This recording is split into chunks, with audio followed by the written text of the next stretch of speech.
اعوذ باللہ من الشیطان الرجیم بسم اللہ الرحمن الرحیم واختار موسیٰ قومہ 70 رجلا لمیقاتنا۔ اب ایک تو سزا دے دی گئی، ایک تو پرج ہو گئی، اور یہودی جو ہیں جنہوں نے کہ آخری وقت تک اس کے اوپر قائم رہے انہیں قتل کر دیا گیا۔ اب اس کے بعد ایک اجتماعی توبہ کے لیے حضرت موسیٰ علیہ السلام نے اپنی قوم کے 70 سرکردہ افراد کو لیا، واختارا چن لیا۔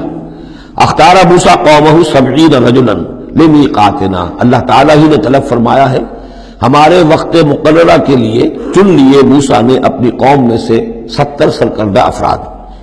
فلما اخذتهم الرجفۃ، جب وہ آئے ہیں کوہ طور پر یا اس کے قریب، تو ان کے اوپر کپ کپی طاری ہو گئی یا زلزلے نے آ پکڑا، یعنی وہ ایک سخت ترین جو ہے ان کے لیے پھر خوفناک صورت پیدا کر دی گئی۔ قال رب، حضرت موسیٰ نے عرض کیا پروردگار، لو شئت اہلکتہم من قبل وإیایا، اگر تیری مشیت یہی تھی تو اس سے پہلے ہی ہمیں بھی ہلاک کر سکتا تھا، مجھے بھی کر سکتا تھا، انہیں بھی کر سکتا تھا۔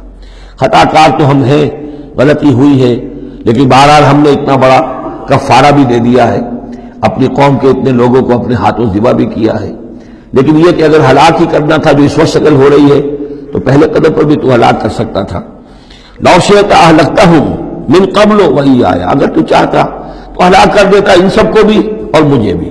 اتہلکنا بما فعل السفہاء منا، کیا تم ہمیں ہلاک کر دے گا ہمارے کچھ بے وقوف لوگوں کی حرکت کی وجہ سے؟ ہمارے ہاں کچھ بے وقوف تھے جنہوں نے حرکت کی تھی، اور ان کی وجہ سے کیا پوری قوم کو ہلاک کر دے گا؟ ان ہی الا فتنتک، نہیں یہ تیری طرف سے ایک آزمائش ہے۔ تضل بہا من تشاء، تو گمراہ کرتا ہے اس کے ذریعے سے جس کو چاہتا ہے، وتہدی من تشاء، اور ہدایت دیتا ہے جس کو چاہتا ہے۔ انت ولینا، تو ہمارا ولی ہے، ہمارا ساتھی ہے، پشت پناہ ہے، مولا ہے۔ فاغفر لنا، بس ہمیں بخش دے، ہماری گناہ کو معاف فرما، ورحمنا، ہم پر رحم فرما، وانت خیر الغافرین، اور یقیناً تمام بخشنے والوں میں تو سب سے بہتر بخشنے والا ہے۔ واکتب لنا فی ہذہ الدنیا حسنہ وفی الآخرہ، ہمارے لیے اس دنیا کی زندگی میں بھی حسنہ لکھ دے، طے کر دے۔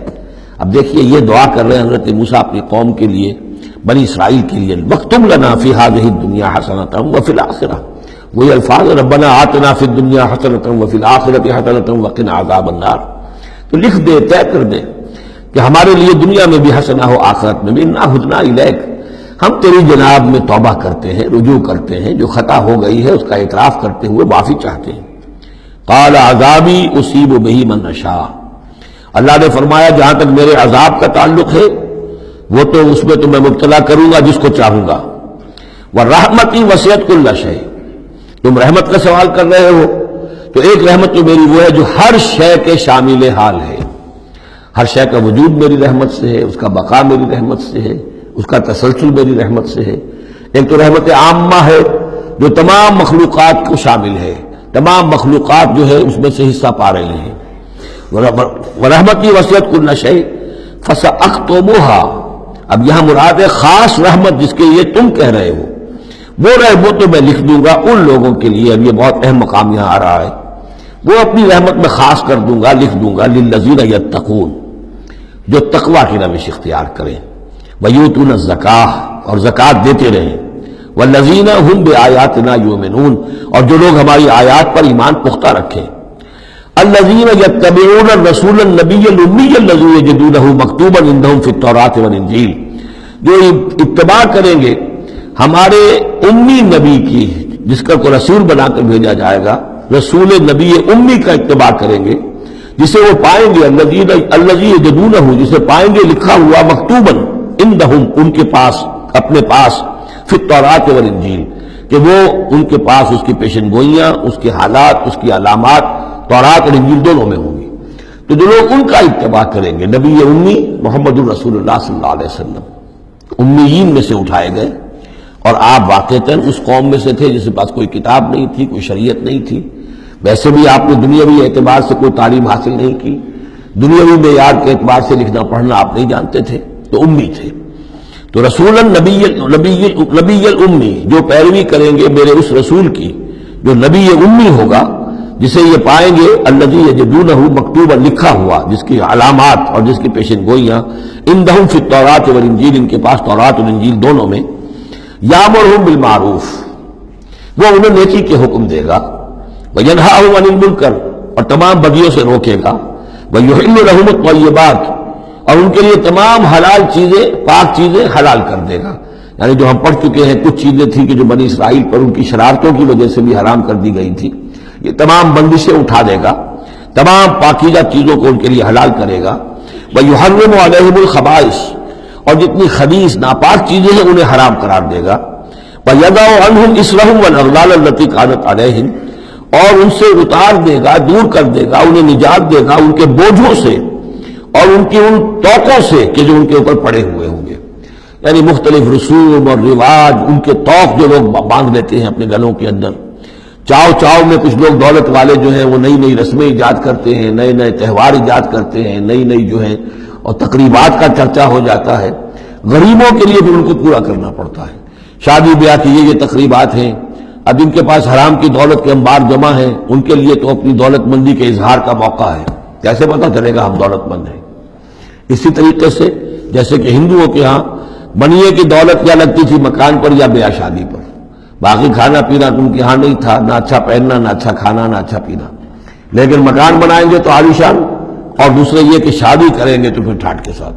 یہی ہمارے ہاں بھی معاملے چلے آ رہے ہیں. وہ ہندوانہ پس منظر ہے اور اس میں رسومات ہیں. اب یہ امیروں کے لیے تو چونچلے ہیں، غریبوں کے لیے یہ اسر اور اغلال ہیں. اسر وہ بوجھ کو جن کو لے کے چل نہ سکے.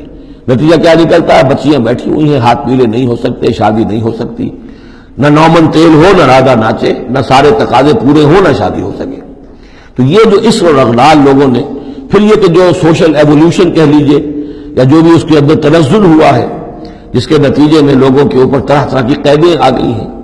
کہیں جو ہے وہ جاگیرداری نظام آ گیا ہے، اس کی قید ہے. کہیں بادشاہت ہے، امپیریلزم ہے، اس کی قید ہے.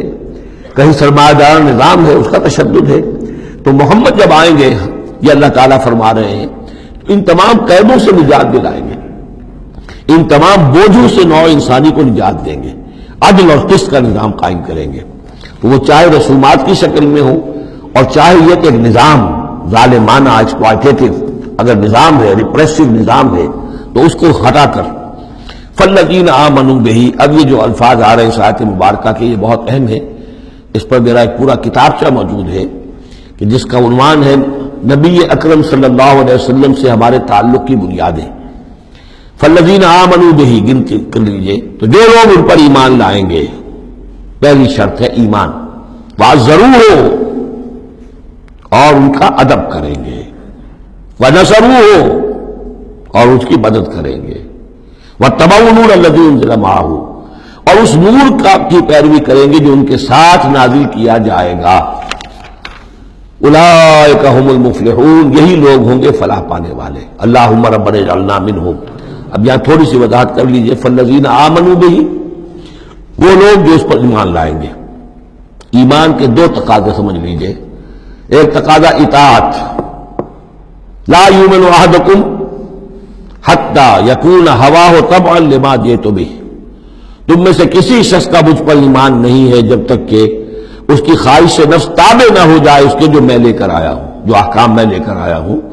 تم اگر جب ایمان رکھتے ہو کہ میں اللہ کی طرف سے لے کر آیا ہوں تو تمہیں حکم ماننا ہے.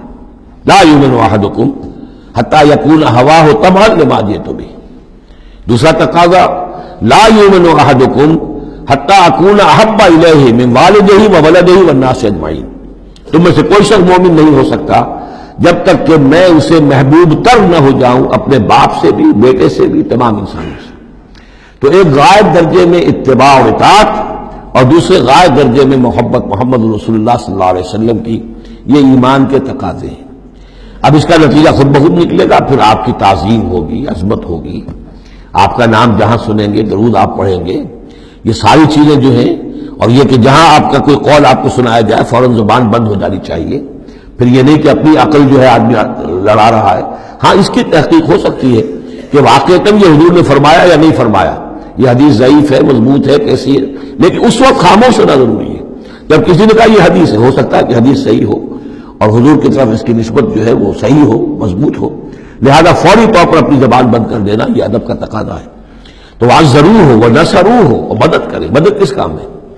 حضور نے ذاتی تو اپنی کوئی امپائر بلڈ نہیں کی، نہ آپ نے اپنے لیے کوئی جاگیر بنائی، نہ کوئی جائیداد بنائی. کس کام کے لیے نصرت چاہیے تھی؟ اللہ کے دین کے لیے.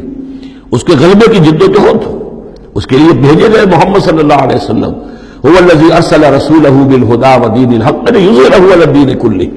اور اس کے لیے پکار ہے من انصاری اللہ، یہ میرا فرض منصبی ہے، اللہ کا دین مجھے غالب کرنا ہے، یہ میری ذمہ داری ہے. کون ہے جو میرا ہاتھ بٹھائے، میرا مددگار بنے؟ تو یہ میدان اب بھی کھلا ہوا ہے.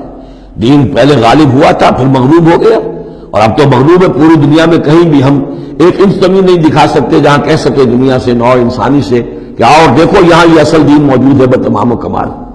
تو وہ مشن جو ہے محمد رسول اللہ صلی اللہ علیہ وسلم کا، وہ اب بھی زندہ ہے، لہذا اس کی مدد کرنی ہے. واتبعوا النور الذی انزل معہ. اور اس مشن کی تکمیل میں جو راستہ ہے، جو طریقہ اللہ نے بتایا ہے، وہ اس قرآن کے ذریعے سے ہے. تذکیر قرآن سے، تبلیغ قرآن کی، انذار قرآن سے، تبشیر قرآن سے، تعلیم قرآن کی. یتلو علیہم آیاتہ ویعلمہم الکتاب والحکمۃ ویزکیہم. اس کے ذریعے سے لوگوں کو کھینچو، لوگوں کو نکالو گندگیوں میں سے اور اندھیروں میں سے، لوگوں کے اندر ایمان کی شمع روشن کرو، پھر انہیں منظم کرو، جمع کرو، پھر باطل سے ٹکراؤ. فالذین آمنوا بہ وعزروہ ونصروہ واتبعوا النور الذی انزل معہ. تو جو لوگ ان پر ایمان لائیں گے اور ان کی تعظیم کریں گے اور ان کی مدد کریں گے اور اس نور کی پیروی کریں گے جو ان کے ساتھ نازل کیا جائے گا، یعنی قرآن مجید حضور کے ساتھ یہ نازل کیا گیا، بھیجا گیا. اولئک ھم المفلحون، یہی لوگ ہوں گے فلاح پانے والے. صدق اللہ العظیم.